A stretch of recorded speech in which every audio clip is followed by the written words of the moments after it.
ndinoitwa Comrade JJ zita repachitupa ndinoitwa Prosper Nyango. Ndane nguo ndichishandira muNatfield ndiri vendor. So panyaya yekuputswa kwemabhodhi kwanga kuchitenderera kuchiitwa nekanzuru, ndanga kashamadzwa ndobva ndakasika kuchitsvaka nekuti ndinyatsonzwisisa kuti chii chiri kutore nzvimbo pakuputsirwa kunoitwa vanhu. Ndaitry kudo kuti ndinzwe ma-allegations azvo. Saka pandakatanga kusangana navo ndovakaputsirwa ndokubva wanditaurira nyaya yokuti tiri kunzi abhabvu kudzi ndekuda kuti pane pipeline nouya zvakare kubva kuchikanga ndizo nemapurisa vakataurirwa futi asi panenge pakazoaloketwa pachinzi hapati structure yebhodhi, panotode chinhu chakaita shed. So ndakazongoona vakutanga kuruvira tumashedi twaone kutotambira soto uku kuHobhouse. Mune pamwe pendakazwa futi pavakarova ndakatosangana nayo mota yacho chitobva uku chibva ndaimisa ndatotaura nashift andaendesa anova inspector kanzi vandatoda shift yakaendesa vakanaka here matiputsira ndikuona mota yenyu yakatakura kuende mabhodhi. Ndobva vanditaurira vakanditsanangudzira vachiti apo paHobhouse taputsiswa tatumwa neveroma kuti paakutengeswa itedro yeroma.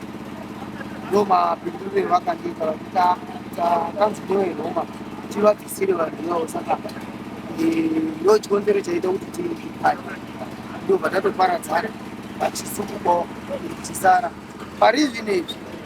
Handisati ndane inini rendinaro rizere ndiri kuti sekuti ndiri kutaura nemawekasi ekukanzuru mamwe acho ndichitobvunza information kuti why vari kusa ende vari kungondipa answer mune nepipeline yekanzuru ingawe pipe yemvura hapagoni kuti pavakirwe chistructure nekuti panoita bhasti paya kanzuru iyo painode kuzotuma vanhu vayo kuti ishande patoo nemastructure zvichatora futi nguva. Ndo imwe reason yavainyanya kunditaurira wawekazi kanzuru chitoti zvakanaka izvo ndazvizwisa. Nepandiri panapa pajeje ndakanda kutotyira bhonzi ndinewo vanhu vanditori navo tinongoitawo zvemabasa emaoko izvi nika kanamba kedu. Saka vakatondipfura nepanguva chitoti ini penyu Comrade JJ hationi pane dambudziko nekuti hamusiri pamusoro pepipeline. Saka ndo pandingati muchidimbu ndo mazire endiri kuita pari zvinezvi ndisati ndatarisira kuafecta. Ndonzi Mustafa Njiwaga. Kanzuru yakauya ikatiputsira panapa hanzi habvisa itsvina, asi panapa ndopairaramira mhuri zhinji dzakawandisa, but nekuda kwekanzuru yakangoya haina notice, ungosvika kunokukanya chete kwakutora kwakutokanda mudzimota dzavo kwaudi kwakuenda. Saka izvi mhuri dzedu izvi dzafa. Chavaipwanya vachitora chii? Vaitopwanya vachitotora mastructures edu acho vatora vachitokanda mota mavo vachienda nazvo. Saka tizivi kuti vaenda kupi nazvo, havana kana kupa vanhu notice kana uchiti alright patiri kubvisa apa chiisai apa zvese zvakadi vakatadza kutiudza. Dai vanga vatiudza kuti bvisai apa muisawo apa, ndofunga zvinogona kudi zvaitibatsira. 1 hatina mabasa, 2 kutibhadharira na chikoro izvizvika takutonzvenga kuti toisa tumisika twacho apa vari kuya futi votora futi. Ona hedu vakauya totora zvinhu zvedu totiza vaendawo todzora.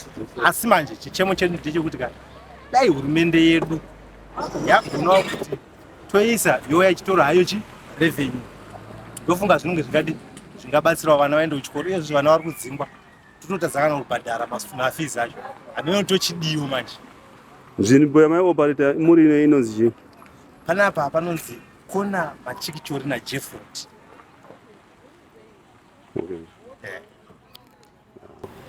Isusu tiri kuti kanzuru ngaitipowo pekuenda nekuti sisi tiritorarama nekutotengesa kudai. Akandotipwanyira oti tendai kumba tochiendepi tochishandirepi ngatitaridze kuti endai apa kana totiwakira makabhini ngoti isu hatisi kuramba kubhadharisa mari ikafamba tiri kutiapa mari yawo nematiketi tichitofamba nawo. Asi kana hawo kama angouya kungomuka akangouya zvisina notisi kuti bvisai wototirasizve totokanda mumarori handizvo.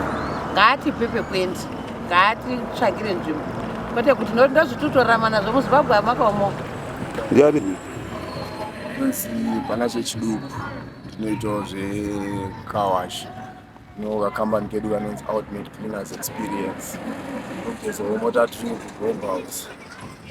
So takazongoshamisikawo takuona kanzuro yakuuya ichitipwanyirawo mabhodhi kushanda kwatichitawo pabasa pedu but hatinonge takanyatsomenjenerwa the reason why zviri kuitika because kuzasi kwesu kwakazongosiyiwa mamwe mabhodhi asi isusu hatinonge takakwanisa kusiyiwa zvinhu zvedu zviri. Vanonyatsotitaurira vakangosvikawo vakangotanga kupwanya zvinhu zvedu but reason the fact chaichaya inonyatsotaurwa kuti muri kupwanyirwa zvinhu because of this and this and this. Makanga mapiwa notice here kuti tichauya kana kuti hatina physical notice atingati takanyatsopiwa but yange ingori nyaya yakangotaurika yongoti mabhodhi achada kupwanywa but we didn't take it serious. Tangoti maybe it's just a say inongoitika but takazongoda vauya